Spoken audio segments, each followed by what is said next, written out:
دنیا کے اندر بھی رہے گا، دنیا والوں سے تعلق بھی قائم کرے گا، حقوق بھی ادا کرے گا، لیکن اس کے ساتھ ساتھ اس کی محبت سے بھی پرہیز کرے گا۔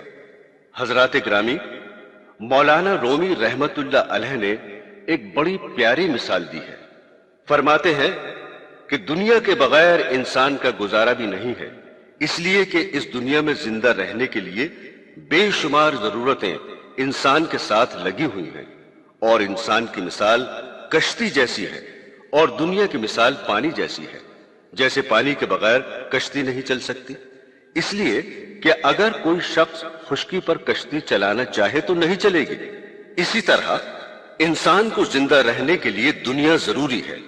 انسان کو زندہ رہنے کے لیے پیسہ چاہیے، کھانا چاہیے، پانی چاہیے، مکان چاہیے، کپڑا چاہیے، اور ان سب چیزوں کی اس کو ضرورت ہے، اور یہ سب چیزیں دنیا ہے۔ لیکن جس طرح پانی کشتی کے لیے اس وقت تک فائدہ مند ہے جب تک وہ پانی کشتی کے نیچے ہے اور اس کے دائیں طرف اور بائیں طرف ہے، اس کے آگے اور پیچھے ہے، وہ پانی اس کشتی کو چلائے گا۔ لیکن اگر وہ پانی دائیں بائیں کے بجائے کشتی کے اندر داخل ہو گیا تو وہ کشتی کو ڈبو دے گا، تباہ کر دے گا۔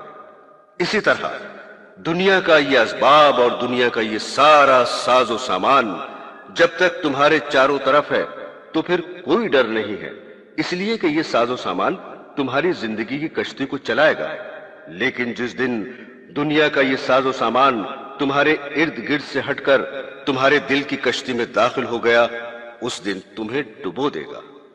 لہذا زہد اسی کا نام ہے کہ یہ دنیا تمہارے چاروں طرف اور ارد گرد رہے، لیکن اس کی محبت تمہارے دل میں داخل نہ ہو، اس لیے کہ اگر دنیا کی محبت دل میں داخل ہو گئی تو پھر اللہ کی محبت کے لیے دل میں جگہ نہیں چھوڑے گی، اور اللہ کی محبت دنیا کی محبت کے ساتھ جمع نہیں ہو سکتی۔ عام طور پر یہ بات سمجھ میں نہیں آتی کہ ایک طرف تو انسان اس دنیا کو ضروری بھی سمجھے اور اس کی اہمیت بھی ہو، لیکن دل میں اس کی محبت نہ۔ اس بات کو ایک مثال سے سمجھ لیں۔ آپ جب ایک مکان بناتے ہیں تو اس مکان کے مختلف حصے ہوتے ہیں۔ ایک سونے کا کمرہ ہوتا ہے، ایک ملاقات کا کمرہ ہوتا ہے، ایک کھانے کا کمرہ ہوتا ہے، وغیرہ وغیرہ۔ اور اسی مکان میں آپ ایک بیت الخلا بھی بناتے ہیں، اور بیت الخلا کے بغیر وہ مکان نامکمل ہے۔ اگر ایک مکان بڑا شاندار بنا ہوا ہے، کمرے ہیں، بیڈ روم ہیں، سبھی اچھے ہیں، ڈرائنگ روم بہت اعلیٰ ہے، کھانے کا کمرہ اچھا ہے، اور پورے گھر میں ایک بڑا شاندار اور قیمتی قسم کا فرنیچر لگا ہوا ہے، مگر اس میں بیت الخلا نہیں ہے، بتائیے کہ وہ مکان مکمل ہے یا ادھورا ہے؟ ظاہر ہے کہ وہ مکان ناقص ہے، اس لیے کہ بیت الخلا کے بغیر کوئی مکان مکمل نہیں ہو سکتا۔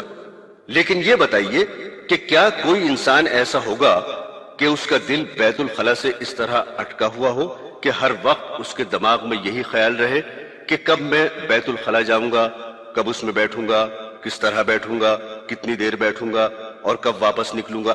ہر وقت اس کے دل و دماغ پر بیت الخلا چھایا ہوا ہو۔ ظاہر ہے کہ کوئی انسان بھی بیت الخلا کو اپنے دل و دماغ پر اس طرح سوار نہیں کرے گا اور کبھی اس کو اپنے دل میں جگہ نہیں دے گا، اگرچہ وہ جانتا ہے کہ بیت الخلا ضروری چیز ہے، اس کے بغیر چارہ کار نہیں، لیکن اس کے باوجود اس کے بارے میں ہر وقت یہ نہیں سوچے گا کہ میں بیت الخلا کو کس طرح آراستہ کروں، آرام دہ بناؤں، اس لیے کہ اس بیت الخلا کی محبت دل میں نہیں ہے۔ دین کی تعلیم بھی در حقیقت یہ ہے کہ یہ سارے مال و اسباب کا بھی یہ حال ہے کہ وہ سب ضروری تو ہیں اور ایسے ہی ضروری ہیں جیسے بیت الخلا ضروری ہے، لیکن اس کی فکر، اس کی محبت، اس کا خیال دل و دماغ پر سوار نہ ہو جائے۔ قرآن حکیم میں ارشاد باری ہے کہ اے لوگو، اللہ کا وعدہ سچا ہے۔ کیا وعدہ ہے؟ وہ وعدہ یہ ہے کہ ایک دن مرو گے اور اس کے سامنے پیشی ہوگی اور پھر تمام اعمال کا جواب دینا ہوگا، لہذا دنیاوی زندگی تمہیں ہرگز دھوکے میں نہ ڈالے، اور وہ دھوکے باز یعنی شیطان تمہیں اللہ سے دھوکے میں نہ ڈالے۔ برادران اسلام، شریعت کی تعلیم یہ ہے کہ دنیا میں رہو مگر اس سے دھوکہ نہ کھاؤ، اس لیے کہ یہ دارالامتحان ہے جس میں بہت سے مناظر ایسے ہیں جو انسان کا دل لبھاتے ہیں اور اپنی طرف متوجہ کرتے ہیں، اس لیے ان دل لبھانے والے مناظر کی محبت کو خاطر میں نہ لاؤ۔ اگر دنیا کا ساز و سامان جمع ہو بھی گیا تو کچھ حرج نہیں، بشرطے کہ دل اس کے ساتھ اٹکا ہوا نہ ہو۔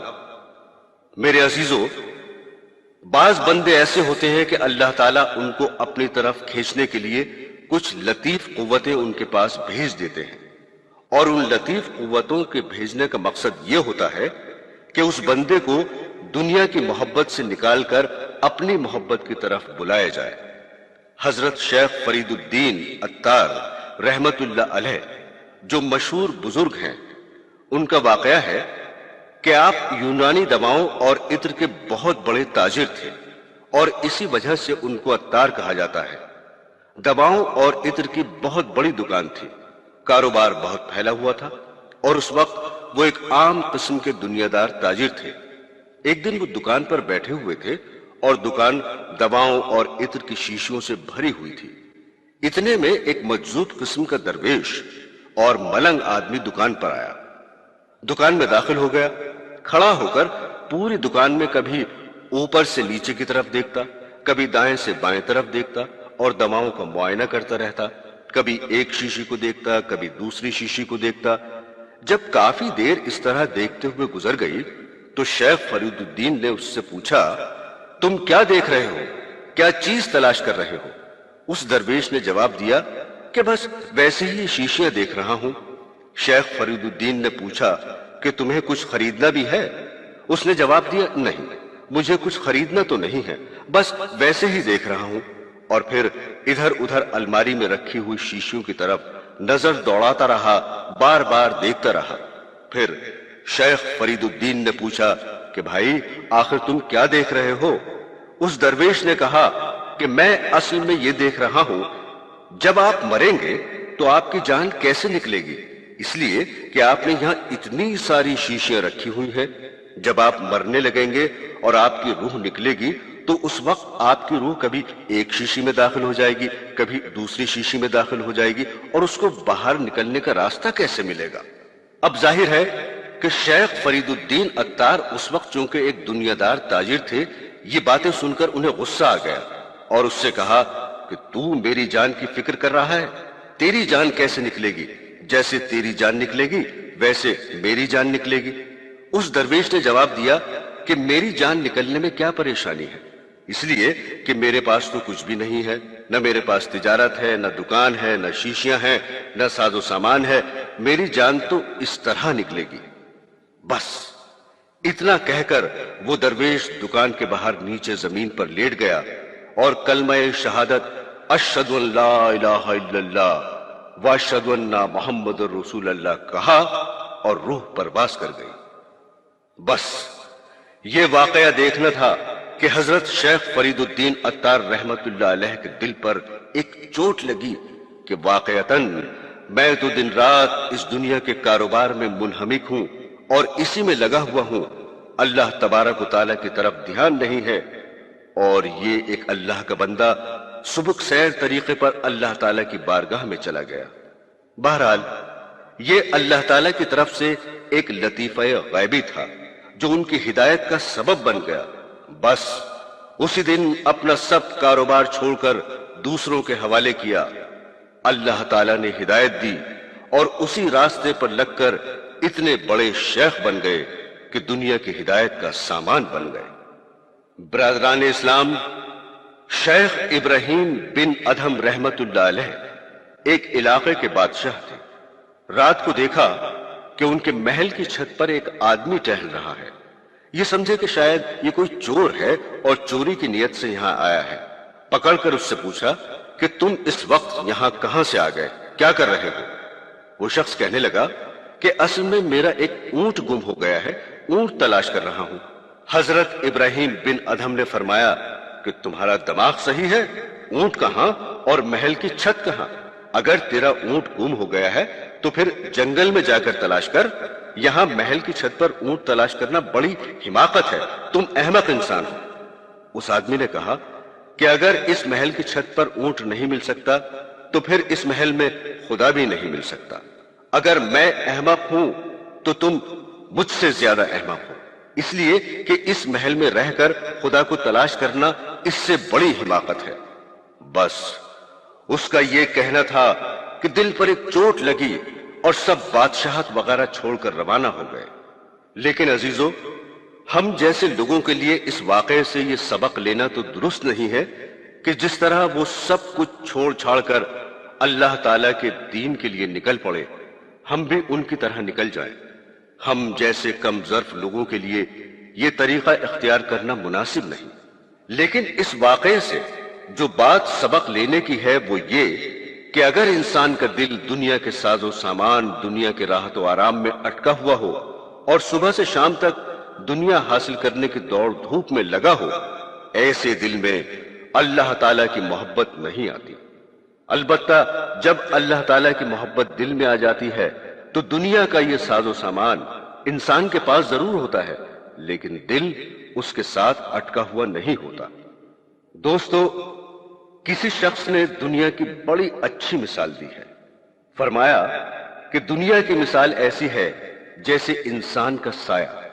اگر کوئی شخص چاہے کہ میں اپنے سائے کا تعاقب کروں اور اس کو پکڑ لوں تو نتیجہ یہ ہوگا وہ اپنے سائے کے پیچھے جتنا دوڑے گا وہ سایہ اور آگے دوڑتا چلا جائے گا، کبھی اس کو پکڑ نہیں سکے گا۔ لیکن اگر انسان اپنے سائے سے منہ موڑ کر اس کی مخالف سمت میں دوڑنا شروع کر دے تو پھر سایہ اس کے پیچھے پیچھے آئے گا۔ اللہ تعالیٰ نے دنیا کو بھی ایسا ہی بنایا ہے کہ اگر دنیا کے طالب بن کر اور اس کی محبت دل میں لے کر اس کے پیچھے بھاگو گے تو وہ دنیا تم سے آگے آگے بھاگے گی، تم کبھی اس کو پکڑ نہیں سکو گے۔ لیکن جس دن ایک مرتبہ تم نے اس کی طلب سے منہ موڑ لیا تو پھر دیکھو گے کہ اللہ تعالیٰ اس کو کس طرح ذلیل کر کے لاتے ہیں۔ بے شمار مثالیں ایسی ہوئی ہیں کہ دنیا اس کے پاس آتی ہے اور وہ اس کو ٹھوکر مار دیتا ہے، لیکن دنیا پھر بھی پاؤں میں پڑتی ہے۔ اس لیے ایک مرتبہ سچے دل سے اس دنیا کی طلب سے منہ موڑنا ضروری ہے، اور یہ بات دنیا کی حقیقت سمجھنے سے حاصل ہوتی ہے، اور دنیا کی حقیقت حضور اقدس صلی اللہ علیہ وسلم نے احادیث میں بیان فرما دی ہے۔ حضرت عمر بن عوف انصاری رضی اللہ تعالی عنہ فرماتے ہیں کہ حضور اقدس صلی اللہ علیہ وسلم نے حضرت عبیدہ بن جراح رضی اللہ تعالی عنہ کو بحرین کا گورنر بنا کر بھیجا اور ان کو یہ کام بھی سپرد کیا کہ وہاں کے کفار اور مشرکین پر جو جزیہ اور ٹیکس واجب ہے وہ ان سے وصول کر کے لایا کرے۔ چنانچہ ایک مرتبہ یہ بحرین سے ٹیکس اور جزیہ کا مال لے کر مدینہ طیبہ حاضر ہوئے۔ وہ مال نقدی کی شکل میں بھی ہوتا تھا، کپڑے کی شکل میں بھی ہوتا تھا۔ حضور صلی اللہ علیہ وسلم کا معمول یہ تھا کہ وہ جزیے کا مال صحابہ کرام کے درمیان تقسیم فرما دیا کرتے تھے۔ چنانچہ جب کچھ انصاری صحابہ کو پتا چلا کہ حضرت عبیدہ بحرین سے مال لائے ہیں تو وہ انصاری صحابہ فجر کی نماز میں مسجد نبوی میں حاضر ہو گئے۔ حضور صلی اللہ علیہ وسلم فجر کی نماز سے فارغ ہو کر واپس گھر کی طرف تشریف لے جانے لگے تو وہ انصاری صحابہ حضور اقدس صلی اللہ علیہ وسلم کے سامنے آ گئے اور زبان سے کچھ نہیں کہا۔ سامنے آنے کا مقصد یہ تھا کہ جو مال بحرین سے آیا ہوا ہے وہ ہمارے درمیان تقسیم فرما دے۔ یہ وہ زمانہ تھا جس میں صحابہ اکرام تنگ دستی کی انتہا کو پہنچے ہوئے تھے۔ کئی وقتوں کے فاقے گزرتے تھے، پہننے کو کپڑا موجود نہیں تھا، انتہائی تنگی کا زمانہ تھا۔ جب حضور اقدس صلی اللہ علیہ وسلم نے ان صحابہ کو دیکھا کہ اس طرح سامنے آ گئے ہیں تو آپ نے تبسم فرمایا اور سمجھ گئے کہ یہ حضرات اس مال کی تقسیم کا مطالبہ کر رہے ہیں۔ پھر آپ صلی اللہ علیہ وسلم نے ان سے فرمایا کہ میرے خیال میں تم کو یہ معلوم ہو گیا کہ عبیدہ بحرین سے کچھ سامان لے کر آئے ہیں۔ انہوں نے جواب دیا، جی ہاں یا رسول اللہ۔ حضور صلی اللہ علیہ وسلم نے پہلے تو ان سے یہ فرمایا کہ خوشخبری سن لو کہ تمہیں خوش کرنے والی چیز ملنے والی ہے، وہ مال تمہیں مل جائے گا۔ لیکن آپ صلی اللہ علیہ وسلم نے یہ محسوس فرمایا کہ صحابہ کرام کا اس طرح آنا اور اپنے آپ کو اس کام کے لیے پیش کرنا اور اس بات کا انتظار کرنا کہ یہ مال ہمیں ملنے والا ہے، یہ عمل کہیں ان کے دل میں دنیا کی محبت نہ پیدا کر دے، اس لیے آپ نے ان کو خوشخبری سنانے کے بعد فوراً فرمایا، خدا کی قسم مجھے تمہارے اوپر فقر و فاقے کا اندیشہ نہیں ہے، یعنی اس بات کا اندیشہ نہیں ہے کہ تمہارے اوپر فقر و فاقہ گزرے گا اور تم تنگ عیشی کے اندر مبتلا ہو جاؤ گے اور مشقت اور پریشانی ہوگی، اس لیے کہ اب تو ایسا زمانہ آنے والا ہے کہ انشاءاللہ مسلمانوں میں کشادگی اور فراخی ہو جائے گی۔ حقیقت یہ ہے کہ امت کے حصے کا سارا فقر و فاقہ خود حضور اقدس صلی اللہ علیہ وسلم جھیل گئے۔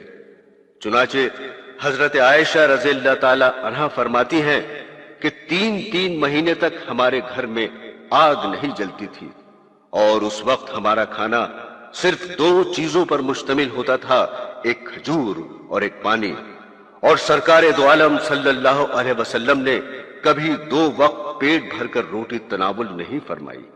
گندم تو میسر ہی نہیں تھی، جو کی روٹی کا یہ حال تھا، لہذا فقر و فاقہ تو خود سرکار دو عالم صلی اللہ علیہ وسلم جھیل گئے۔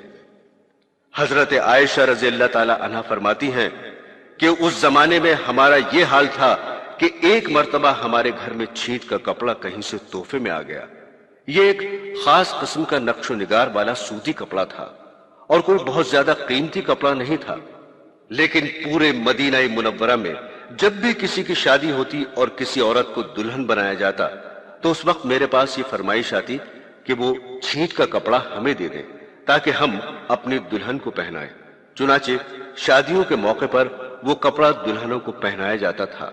بعد میں حضرت عائشہ رضی اللہ تعالی عنہا فرماتی تھیں کہ آج اس جیسے بہت سے کپڑے بازاروں میں فروخت ہو رہے ہیں، اور وہی کپڑا آج اگر میں اپنی باندی کو بھی دے دیتی ہوں تو وہ بھی ناک بھون چڑھاتی ہے کہ میں تو یہ کپڑا نہیں پہنتی۔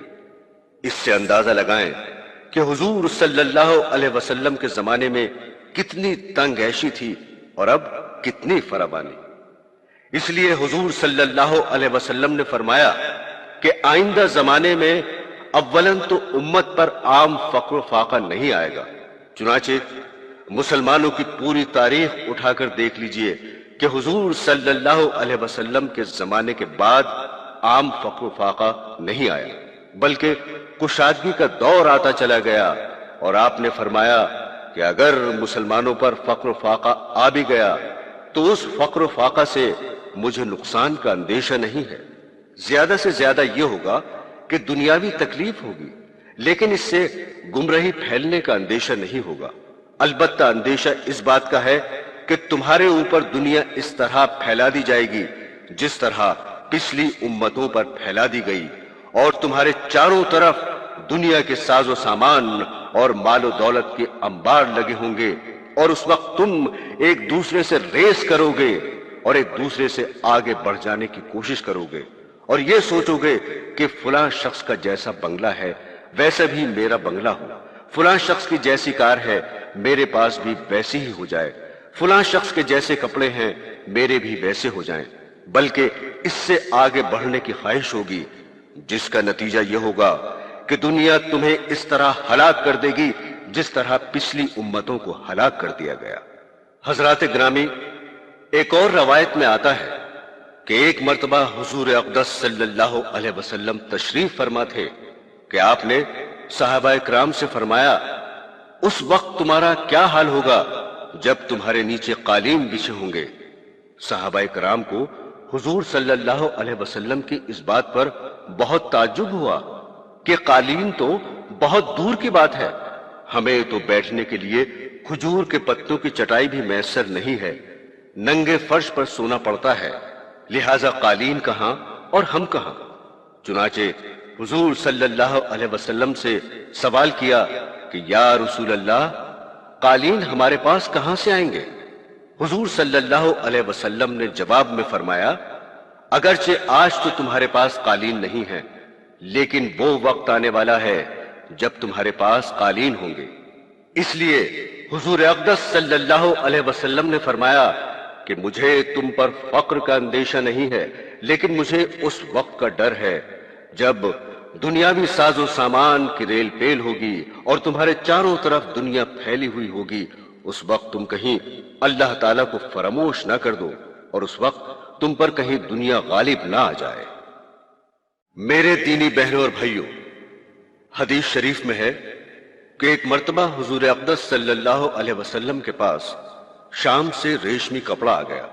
ایسا کپڑا صحابہ کرام نے اس سے پہلے کبھی نہیں دیکھا تھا، اس لیے صحابہ کرام اٹھ اٹھ کر ہاتھ لگا کر اس کو دیکھنے لگے۔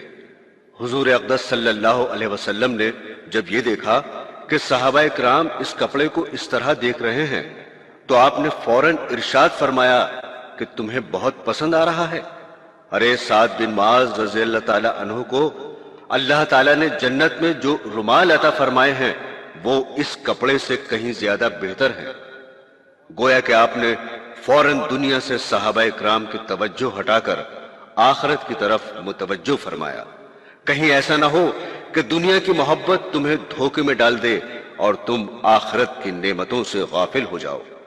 قدم قدم پر حضور اقدس صلی اللہ علیہ وسلم نے صحابہ کی گھٹی میں یہ بات ڈال دی کہ یہ دنیا بے حقیقت ہے، یہ دنیا ناپائیدار ہے، اس دنیا کی لذتیں، اس کی نعمتیں سب فانی ہیں اور یہ دنیا دل لگانے کی چیز نہیں۔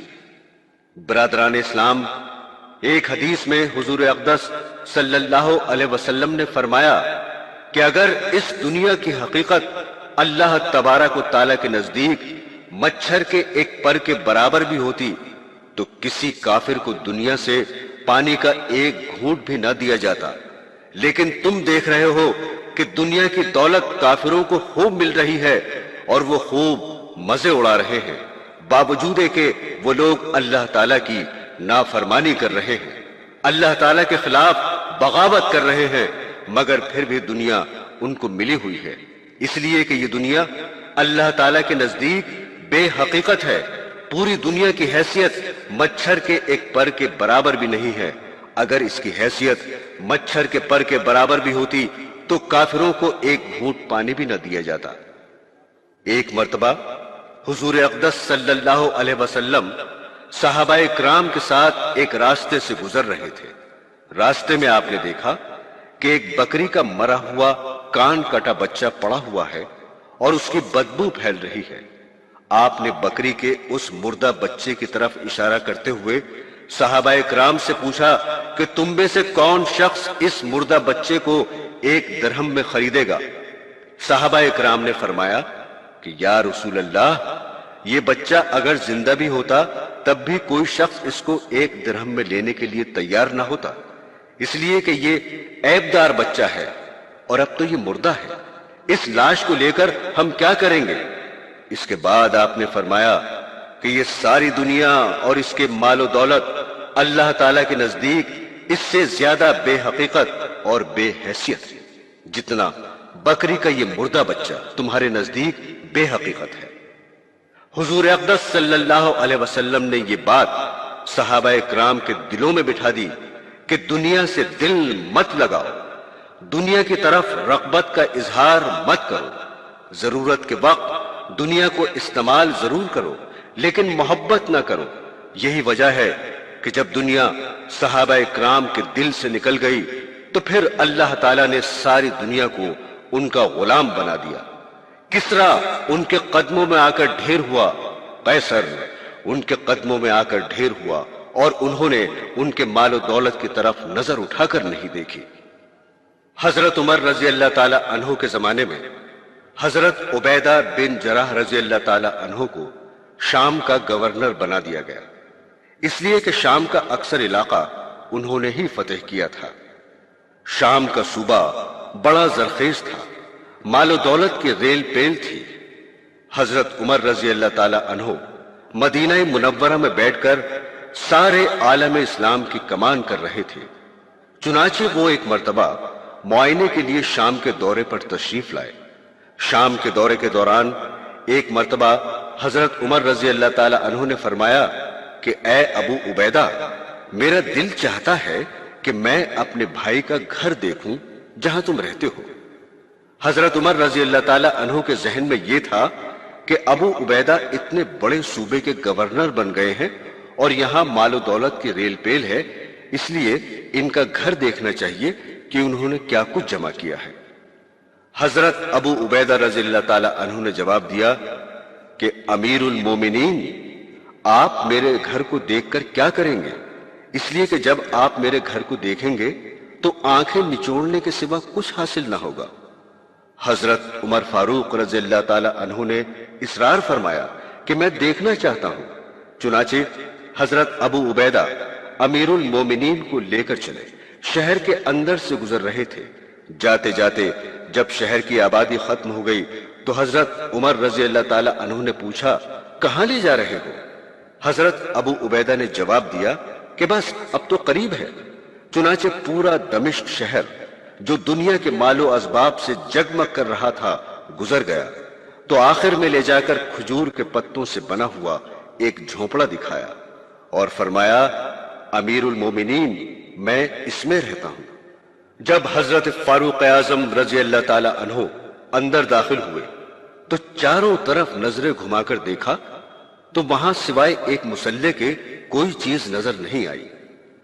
حضرت فاروق اعظم رضی اللہ تعالی عنہ نے پوچھا کہ اے ابو عبیدہ، تم اس میں رہتے ہو؟ یہاں تو کوئی ساز و سامان، کوئی برتن، کوئی کھانے پینے اور سونے کا انتظام کچھ بھی نہیں ہے، تم یہاں کیسے رہتے ہو؟ انہوں نے جواب دیا، امیر المومنین، الحمدللہ میری ضرورت کے سارے سامان میسر ہیں۔ یہ مصلی ہے، اس پر نماز پڑھ لیتا ہوں اور رات کو اس پر سو جاتا ہوں۔ اور پھر اپنا ہاتھ اوپر چھپر کی طرف بڑھایا اور وہاں سے ایک پیالہ نکالا جو نظر نہیں آ رہا تھا، اور وہ پیالہ نکال کر دکھایا کہ امیر المومنین، یہ برتن ہے۔ حضرت فاروق اعظم رضی اللہ تعالی عنہ نے جب اس برتن کو دیکھا تو اس میں پانی بھرا ہوا تھا اور سوکھی روٹی کے ٹکڑے بھیگے ہوئے تھے۔ اور پھر حضرت عبیدہ نے فرمایا کہ امیر المومنین، میں دن رات تو حکومت کے سرکاری کاموں میں مصروف رہتا ہوں، کھانے وغیرہ کا انتظام کرنے کی فرصت نہیں ہوتی۔ ایک خاتون میرے لیے 2-3 دن کی روٹی ایک وقت میں پکا دیتی ہے، میں اس روٹی کو رکھ لیتا ہوں اور جب وہ سوکھ جاتی ہے تو میں اس کو پانی میں ڈبو دیتا ہوں اور رات کو سوتے وقت کھا لیتا ہوں۔